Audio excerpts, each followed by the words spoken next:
students. Today we are going to do the poem Keeping Quiet.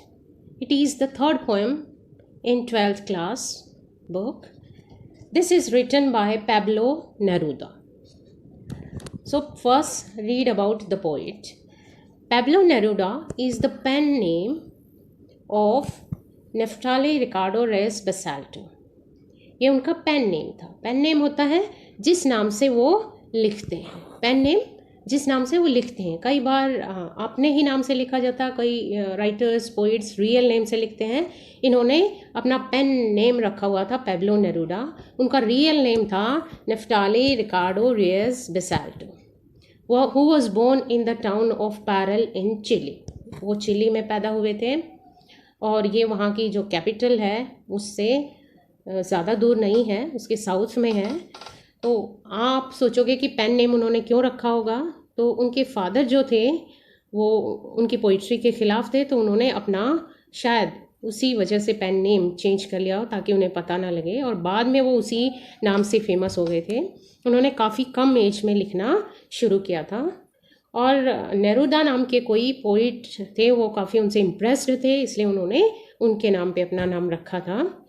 नेरूडा's poems are full of easily understood images. उनकी poetry में images होती हैं which make them no less beautiful. तो ये नहीं सोचा जाता कि अगर वो easily understood है तो वो beautiful नहीं होती. कई बार हम सोचते हैं कि ज़्यादा मुश्किल अगर कोई पोइट लिखता है इट मीन्स वो ज़्यादा अच्छा पोइट है या ज़्यादा ब्यूटीफुल पोएम है. नहीं, ऐसा कुछ नहीं है. अगर इमेजेस, अगर जिस तरह की पिक्चर्स वो बनाते हैं अगर हमें समझ आती हैं और वो अपने मैसेज को बहुत अच्छे से कन्वे करती हैं तो वो ब्यूटीफुल इमेजेस होते हैं. और जो इन्होंने इस पोएम में भी किया है. He won the Nobel prize for literature in the year 1971. आपको पता है नोबेल प्राइज़ उन्हें मिल चुका था 1971 में. ये हाईएस्ट प्राइज़ होता है किसी भी कैटेगरी के लिए. तो इससे आप अंदाज़ा लगा सकते हैं कि वो कितने बड़े पोइट थे. वो पॉलिटिक्स में भी काफ़ी एक्टिव थे वहाँ, और उन्होंने वहाँ पर इलेक्शंस भी लड़े हैं, तो वहाँ वो बहुत ही ज़्यादा एक्टिव रहे थे. In this poem Neruda talks about the necessity of quiet introspection. इस पोएम के अंदर इट मीन्स कीपिंग क्वाइट के अंदर उन्होंने किस चीज़ की नेसेसिटी, आवश्यकता किस चीज़ की बताई है. Quite introspection and creating a feeling of mutual understanding. और किस चीज़ की? म्यूचुअल अंडरस्टैंडिंग होनी चाहिए, आपस में समझ होनी चाहिए. ह्यूमन बींग्स में, सभी लोगों के बीच में आपसी समझ होनी चाहिए. So the poet tells in this poem that he gives the message that we should be quiet and silent for some time and introspect. By doing so, we will have more time for understanding ourselves and each other. We will realize how our activities are damaging the earth. So, let's start the poem. This is the first stanza. Now we will count to 12 and we will all keep still. For once on the face of the earth, let us not speak in any language. Let us stop for 1 second and not move our arms so much. अब देखिए first stanza के अंदर ही उन्होंने बताया है जैसे हम किसी भी काम को स्टार्ट करने से पहले कहते हैं गेट सेट गो, 1 2 3 गो. तो इसी तरीके से वो अपना उन्होंने टारगेट रख दिया कि अब मैं 12 तक गिनूंगा and we will all keep still. और तब हम सारे शांत हो जाएंगे, तब हम चुप हो जाएंगे. हम सभी के सभी जो है अपनी एक्टिविटीज़ को बंद कर देंगे. अब ये देखिए इन्होंने हम 3 तक गिनते हैं, ये 12 ही लिया है. हो सकता है इसमें रीज़न नहीं बताया कि वो क्यों काउंट कर रहे हैं. मे बी घड़ी में 12 आवर्स होते हैं इसलिए, या मंथ्स जो होते हैं वो भी 12 होते हैं, उसको सिम्बोलिकली टाइम को सिम्बलाइज करने के लिए लिए हैं. लेकिन उन्होंने ये लिया है कि इस तरीके से हम सारे एक टाइम सेट कर लेते हैं और हम सारे स्टिल हो जाते हैं, शांत हो जाते हैं. किस लिए? ताकि हम इंट्रोस्पेक्ट करें. आगे वो बताएंगे इसके बारे में. For once on the face of the earth. Face में सरफेस ऑफ द अर्थ, कि अर्थ के सरफेस के ऊपर जितने भी लोग हैं, वंस मीन्स एक बार ही सही, ज़्यादा टाइम के लिए नहीं, हमेशा के लिए नहीं कह रहा हूँ मैं, एक बार इस धरती पर जो भी लोग हैं, let us not speak in any language, कि बहुत सारी लैंग्वेजेस हैं, हंड्रेड्स ऑफ लैंग्वेजेस हैं, कि चाहे हम कोई भी लैंग्वेज बोलते हों, हम किसी भी लैंग्वेज में आओ बात नहीं करते हैं, मीन्स कोई भी लैंग्वेज हो, या सिर्फ वो इंग्लिश स्पीकिंग लोगों के लिए नहीं बोल रहे हैं, सभी के लिए बोल रहे हैं। Let us stop for 1 second, कि आओ 1 सेकेंड के लिए, एक पल के लिए ही सही, हम रुक जाते हैं, हम एक्टिविटीज़ को भी रोक देते हैं, हम अपने जो स्पीच है उसको भी रोक देते हैं, and not move our arms so much, और हम अपनी आर्म्स को, अपने हाथ पैरों को, अपनी मूवमेंट्स को रोक देते हैं, हम अपने हाथ पैरों को नहीं हिलाते हैं, मीन्स हम अपनी सारी एक्टिविटीज़ बंद कर देते हैं, चाहे हम बैठे हुए ही यूजलेसली हिला रहे हैं हम अपने हाथों को, वो भी हम बंद कर देते हैं। हम क्यों कह रहे हैं वो? क्योंकि तभी हमें सोचने का मौका मिलेगा। अगर हमारा ध्यान एक्टिविटीज़ में लगा रहा तो हम सोच नहीं पाएंगे। तो किसी भी काम को शुरू करने से पहले वो उसका इंट्रोडक्शन बताते हैं, उसका एक बेस बताते हैं। तो वो ये बता रहे हैं कि मैं क्यों कह रहा हूँ, it would be an exotic moment without rush, without engines, we would be all together in a sudden strangeness. It would be an exotic moment. अगर ऐसा होता है तो ये एक्सोटिक मोमेंट होगा। एक्सोटिक का मीनिंग है out of the world moment होगा। Out of the world means unusual और एक्स्ट्राऑर्डिनरी मोमेंट होगा, इस दुनिया से परे की बात होगी। अगर ऐसा हो गया मीन्स अगर सभी लोग एक साथ शांत हो जाते हैं तो बहुत ही एक्सोटिक मोमेंट होगा। Without rush, without engines. क्यों होगा? क्योंकि ना कोई रश होगा, भागम भाग होगी, कोई दौड़ भाग नहीं होगी, किसी को कोई जल्दबाजी नहीं होगी। विदाउट इंजन्स, आपको पता है हर जगह इंजन्स है, सब मशीनों में इंजन्स है, गाड़ियों में इंजन्स है, तो आदमी नहीं चलेंगे तो इंजन्स भी जो है वो बंद हो जाएंगे। We would all be together, हम सारे टुगेदर इकट्ठे हो जाएंगे। अब देखिए इकट्ठे कैसे हो जाएंगे? हम सारे एक जगह खड़े नहीं हो जाएंगे, एक जगह नहीं पहुंच जाएंगे, इकट्ठे हो जाएंगे। इकट्ठे होने का मतलब कि हम सारे के सारे एक ही आइडिया के साथ इकट्ठे हो जाएंगे। हमारे जो दिमाग है उनमें एक ही जो विचार है वो भर जाएगा इन अ सडन स्ट्रेंजनेस। और अगर ऐसा होता है तो ये एक सडनली क्या हो जाएगा, एक बड़ी स्ट्रेंजनेस, बड़ी अजीब बात होगी। और हम स्ट्रेंजनेस में स्ट्रेंजर्स होते हुए भी एक हो जाएंगे और बड़ी ही अलग तरह का वो मोमेंट होगा। ये एक बड़ी स्ट्रेंज बात होगी, बिल्कुल अलग डिफरेंट बात होगी जो अभी तक कभी नहीं हुई, कि हम दूर होकर भी एक हो जाएंगे। कि ज़रूरी नहीं है कि हमें एक होने के लिए पास होने की ज़रूरत होती है, निकट होने की ज़रूरत होती है। We need to stick to just one idea, only then we will be one. So वो यही कह रहे हैं कि हम जो है एक ही तरह की एक्टिविटी करते हैं, हम मेडिटेशन करते हैं। हम अगर सारे मिलकर और सारी एक्टिविटीज़ को रोक देते हैं तो हम दूर होकर भी पास हो जाएंगे। So let's move on to the next stanza. Fisherman in the cold sea would not harm whales. कि अगर फिशरमैन होंगे कोल्ड सी में, कोल्ड ठंडे समुद्र में, समुद्र का पानी ठंडा होता है, सी का, वुड नॉट हार्म वेल्स, वो वेल्स को हार्म नहीं करेंगे, हार्म नहीं करेंगे, उनको किसी भी तरह से कोई भी नुकसान नहीं पहुंचाएंगे। यहाँ वेल्स भी सिंबॉलिक है और फिशरमैन भी सिंबॉलिक है। फिशरमैन किसका सिंबल है? फिशरमैन जो है हंटर्स का सिंबल है, ऑप्रेसर का सिंबल है, जो दूसरों को दबाते हैं, ऑप्रेस करते हैं। पावरफुल का सिंबल है। और on the other hand whales किस चीज़ का सिंबल है? ऑप्रेस्ड का सिंबल है। जो वीक है उनका सिंबल है। जो भी सारे वीक एनिमल्स वगैरह हैं जिनको हम अपने फ़ायदे के लिए यूज़ करते हैं उसको सिंबलाइज करता है। या हंटर के पॉइंट ऑफ व्यू से देखें तो उसका जो प्रे होता है, शिकार होता है, उसको ये सिंबलाइज करता है। तो यहाँ पर मीन्स जो भी फिशरमैन होंगे वो वेल्स को या फिश को वो हार्म नहीं करेंगे। इट मीन्स जो भी पावरफुल लोग होंगे जो दूसरों को ऑप्रेस करते रहते हैं वो उनको दबा नहीं पाएंगे, वो उन्हें ऑप्रेस नहीं कर पाएंगे। ये यहाँ कहना चाहता है कि अगर हमारी एक्टिविटीज़ जो है, ये सभी के लिए जनरलाइज किया हुआ है कि अगर हमारी एक्टिविटीज़ से किसी को नुकसान होता है तो वो नुकसान नहीं होगा। कब नहीं होगा? अगर हम अपनी एक्टिविटीज़ को थोड़ी देर के लिए रोक देते हैं। And the man gathering salt, और क्या होगा? जो मैन सॉल्ट गैदर कर रहा है, सॉल्ट गैदर मीन्स कोई भी काम में लगा हुआ, किस लिए करेगा वो गैदर?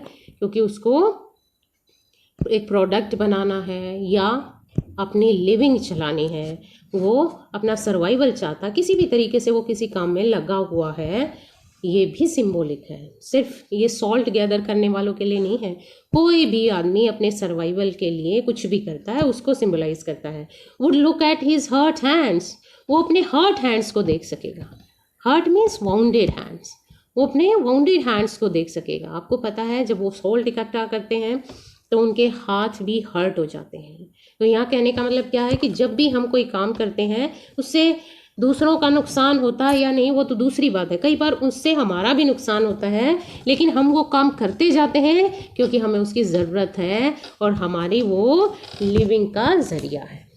इस वजह से वो उन्हें कह रहा है कि दो तरह की एक्शंस बताएं, दोनों रुक जाएंगे। कि एक तो ऐसे जो वर्क है जिससे दूसरों को नुकसान पहुंचाते हैं हम, दूसरे ऐसे वर्क हैं कि जो हम अपनी लिविंग के लिए करते हैं लेकिन फिर भी हम उनसे हर्ट होते हैं। तो ऐसे दोनों ही तरह के काम रुक जाएंगे और हम सोच पाएंगे कि क्या जो हम अब तक करते आ रहे थे क्या वो सही है या गलत है। तो ये कब होगा? जब हम शांत होंगे, इंट्रोस्पेक्ट करेंगे और इस बारे में सोचेंगे। Let's move on to the next stanza. Those who prepare green wars, wars with gas, wars with fire, victory with no survivors, would put on clean clothes and walk about with their brothers in the shade doing nothing. देखिए कितनी beautiful lines हैं।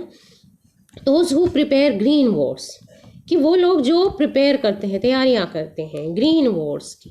Green Wars, हरी लड़ाई। हरी लड़ाई कौन सी होगी भाई? हरी लड़ाई कौन सी? या तो वो लड़ाई जो वो हमेशा हरा रखते हैं, जिनको वो बुझने ही नहीं देते, जिन लड़ाइयों को जो कंटिन्यू रहती हैं, या फिर ये भी हो सकता है ग्रीन वॉर्स वो जो हम अगेंस्ट द नेचर करते हैं, नेचर के खिलाफ, प्रकृति के खिलाफ, यानी कि हम एनवायरनमेंट को नुकसान पहुंचाते हैं, हम पेड़ काटते हैं या अंधाधुंध जो है हम यहाँ के रिसोर्सेज का यूज़ कर रहे हैं। तो ये उनके बारे में भी हो सकता है कि हम नेचर को अगर उससे नुकसान पहुंचाते हैं, ऐसी लड़ाइयाँ लड़ते जा रहे हैं, मीन्स ऐसी एक्टिविटीज़ करते जा रहे हैं जिनसे नेचर जो है उसको डेंजर होता है।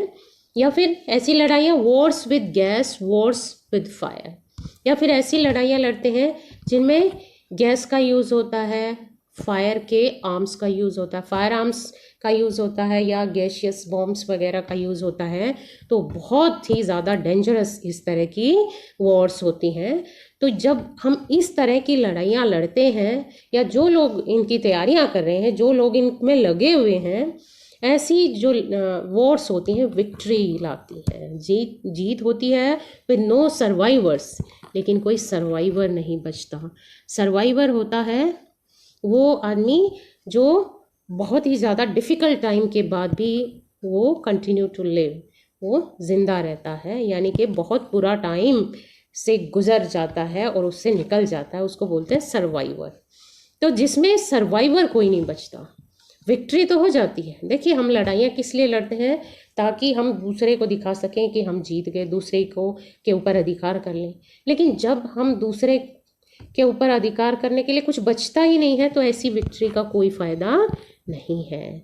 तो हम ये जो दो तरह की जो लड़ाइयाँ की, मीन्स अगर हम अर्थ के साथ भी कोई लड़ाई करें उसमें हमारा नुकसान है, या फिर ऐसी वॉर कर रहे हैं जिसमें बहुत सारे लोग मर जाते हैं और उसका इफ़ेक्ट हमारे ऊपर भी पड़ता है, तो ऐसी वॉर्स का कोई फ़ायदा नहीं होता। लेकिन फिर भी हम ये काम करते जा रहे हैं। क्यों?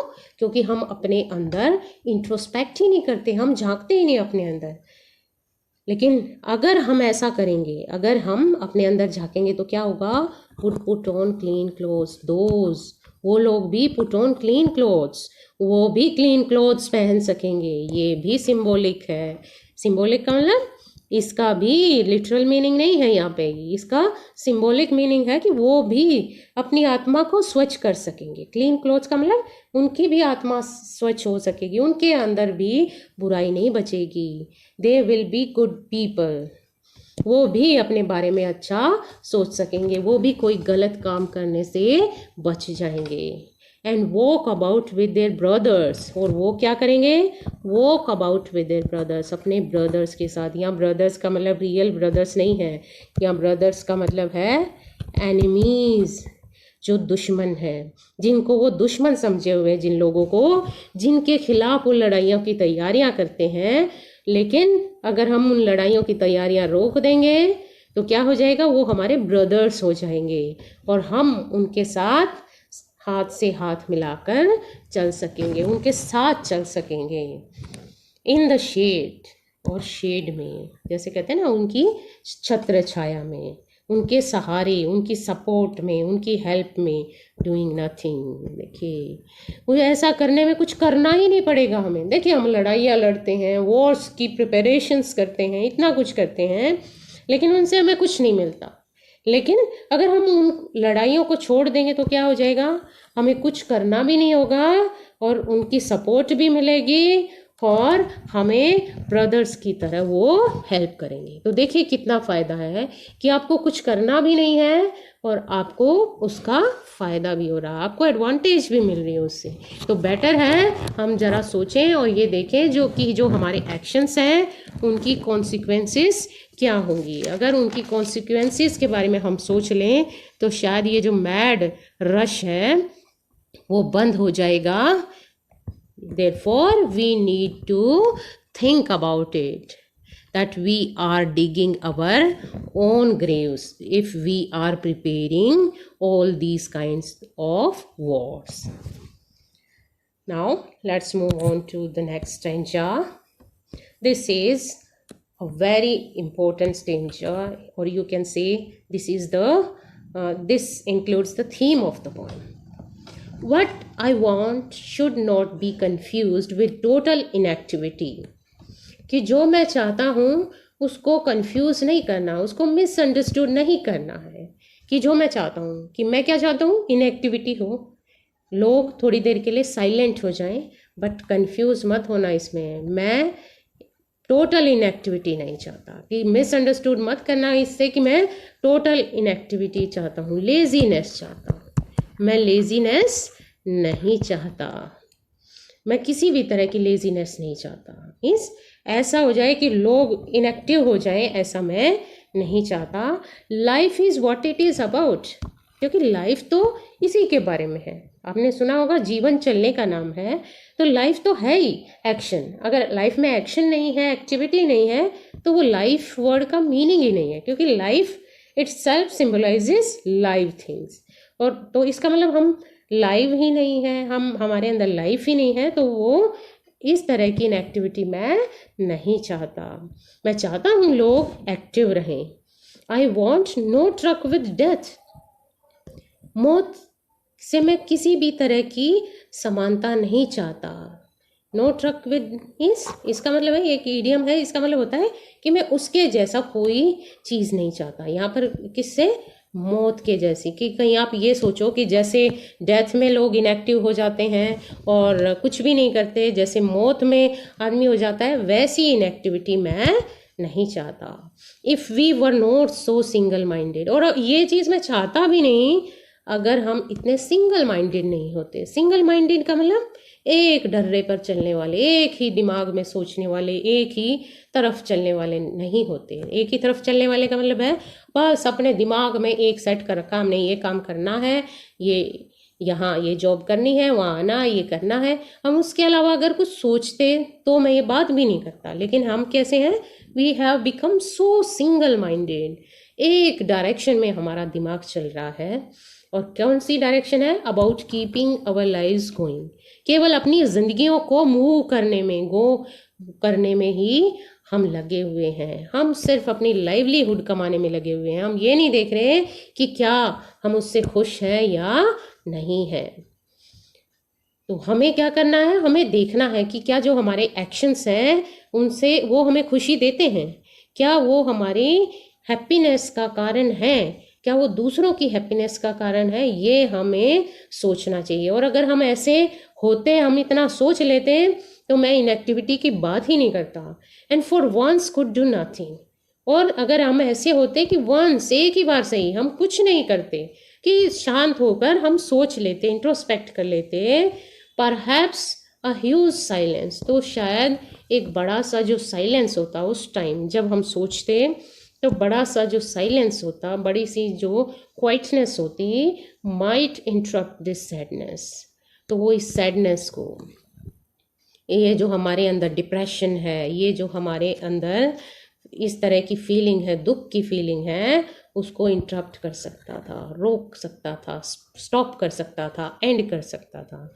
कि अगर वो थोड़ी देर के लिए हम मेडिटेशन कर लेते, तो शायद हमारे अंदर की जो ये सैडनेस है ये रुक जाती, ये और आगे नहीं बढ़ती, इसमें इंटरप्शन आ जाता, इसमें रुकावट आ सकती थी। लेकिन हमने ऐसा नहीं किया। और ये सैडनेस कैसी है? Of never understanding ourselves. और सैडनेस है अपने आप को कभी भी अंडरस्टैंड ना करने की, कभी भी अपने आप को ना समझने की, जो ये सैडनेस है। And of threatening ourselves with death. और कैसी सैडनेस है? थ्रेटन करने की, वॉर्न करने की, अपने आप को चेताने की। किससे? With death. कि हम रेगुलरली क्या सोचते रहते हैं कि जब तक लाइफ है हमें ये कर लेना चाहिए, हम गोल्स सेट किए रहते हैं और उनके पीछे अंधे होकर भागते रहते हैं। तो इस तरीके से हम अपने आप को मौत से ही डराए रहते हैं। तो अगर ये मौत से डराए रहने की जो ये उदासी से हम भर गए हैं, या अपने आप को भी नहीं जान रहे, अपने आप को रियलाइज़ नहीं कर पा रहे कि हमें क्या चाहिए, तो ये जो सैडनेस है, इसको एक ही चीज़ से दूर किया जा सकता था, और इसका एक ही सॉल्यूशन है। और वो सॉल्यूशन क्या है? The poet provides only one solution, and that is to keep quiet, look inside ourself and do deep meditation और इंट्रोस्पेक्शन। सो हमारा जो थीम है वो यहाँ क्लियर हो रहा है कि पोइट क्यों कह रहे हैं कि हमें ऐसा करना चाहिए। हमें ऐसा इसलिए करना चाहिए क्योंकि हम जो हैं लाइफ में अगर कुछ अच्छा करना चाहते हैं, अपने आप को हैप्पी करना चाहते हैं, उदास नहीं चाहते, तो हमें ये काम करना पड़ेगा। So now let's move on to the last lines of the poem.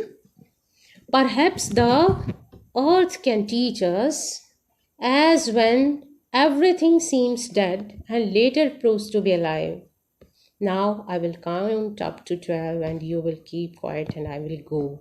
Perhaps, शायद, poet को लगता है, poet thinks that perhaps the earth जो हमारी धरती है, हमारा जो नेचर है, कैन टीच अस, वो हमें टीच कर सकता है, वो हमें सिखा सकता है। As when everything seems dead, कैसे सिखा सकता है? कि जब हर चीज़ डेड फील होती है, मीन्स जैसे ऑटम सीजन आता है अर्थ के ऊपर, तो हर चीज़ जो है वो डेड हो जाती है। All the trees shade there leaves, and when the winter then when the spring season comes, what happens?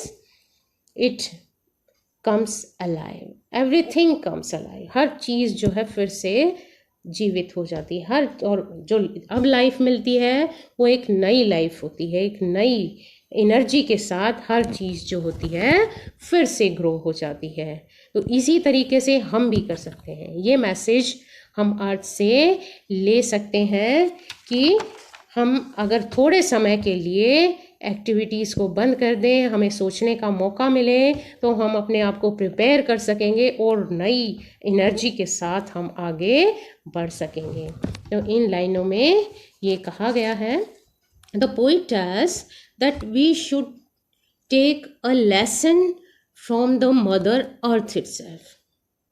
It is silent yet nurtures so much life in it. So you can see that earth is a real teacher.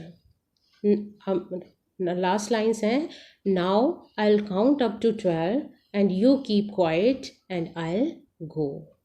कि अब क्या कह रहे हैं, poet ने अपनी बात को बहुत अच्छे से रख दिया है और अब वो कह रहे हैं, अब वो आपको समझा चुके हैं और कह रहे हैं कि अब जो मैं जैसे मैंने पोएम स्टार्ट की थी वैसे एंड कर रहा हूँ कि मैं अब 12 तक गिनूंगा और आप सारे क्वाइट हो जाएंगे जैसा मैंने बोला है, और रीज़न भी बता दिया मैंने क्यों को कहा है ये। एंड आई गो, अब मैं जाता हूँ, मीन्स अब आपका काम स्टार्ट होता है। It's now your duty to do quiet introspection and deep meditation so that you can start your life in a new and purposeful manner. So students, you see many things combined in this poem.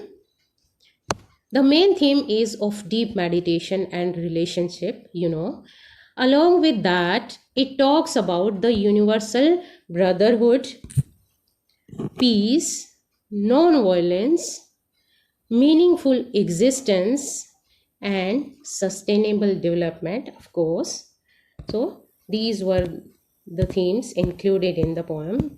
Now I will talk about the poetic devices used in the poem. Have you seen any poetic device used? Now we will discuss that. First we will start from the first stanza.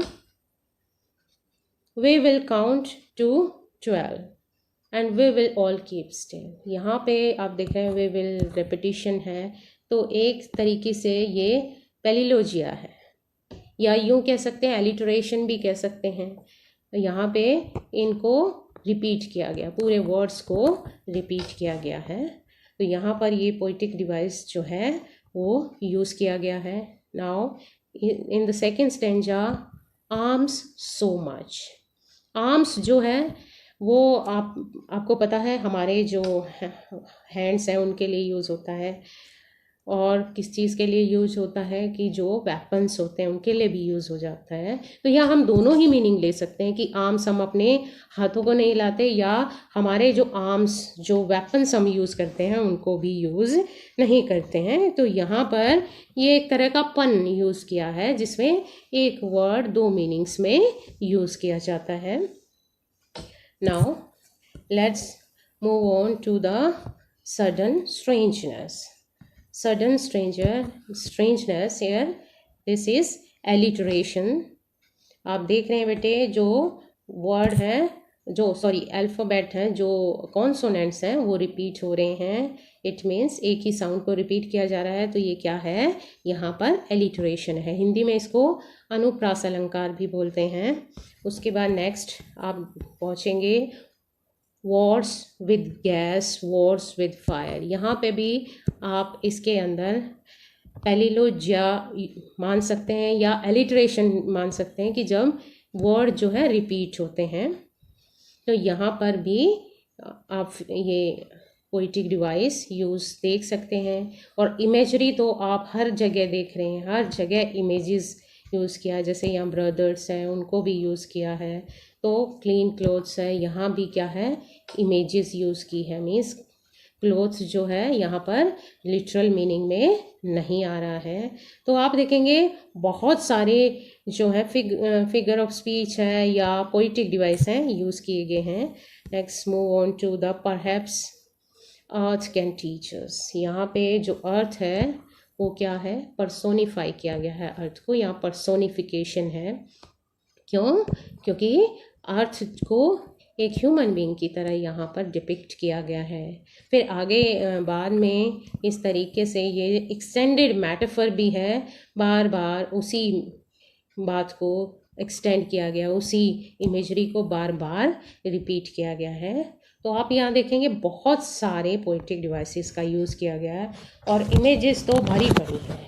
कहीं भी आप देखेंगे हर जगह आप images देख सकते हैं कि जैसे फिशरमैन है, fisherman in the cold sea, fisherman यहाँ पर फिशरमैन के लिए नहीं आया, वेल्स यहाँ पर वेल्स के लिए नहीं आया, सॉल्ट यहाँ सॉल्ट के लिए नहीं आया है।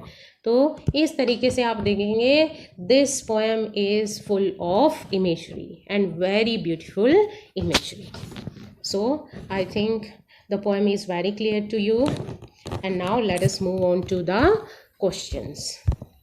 These are the questions These are given in your textbook, and you will try to answer these questions, and if you have any doubts, you can contact me anytime. Bye bye.